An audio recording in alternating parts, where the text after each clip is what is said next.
Excuse me, गरीब लड़की क्या होती, तुम हमको बार बार तंग करती। कांटेक्ट नंबर भी लिया, मुझसे इतनी सारी बातें करी। तो हम क्या करती, हमको तुम पसंद नहीं आती, हमारे को हमारा दोस्त इतना प्यारा बेगम ला के देती, तुम हमारा दूसरा बेगम बनती। नहीं, हम 4 शादियां करती, अभी हमारा पहला बोनी होती। हाँ तो दूसरी बन जाओ, क्या हो गया? दूसरी बनोगी? शादी पहले आप देखो, मुझसे बात मैं करिए। शादी राम घर जोड़े हूँ, मैं कराऊंगा शादी आप लोग की, दूसरी बीवी बन जाओ। पहला शादी हम उससे करती। नहीं होता है यार, दूसरी बन जाओ, इतना अमीर बंदा है, क्या हो जाएगा यार?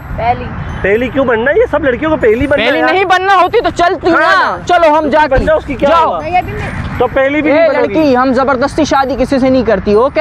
हम तुम्हारा नंबर भी डिलीट कर देती अभी मैं, ओके? नाजुक सूरत है। ये देखो तुम्हारा नंबर ऐसे हम करके डिलीट कर देती, समझ में आई? हो गया ना? ऐसे तो नहीं होता है। अरे हमको उसके पास ले जाती आ ना, जाओ, आ जाओ, हमारा आ जाओ, बेगम आ जान जाओ, के पास आ ले जाओ, जाती। आ जाओ। उल्ला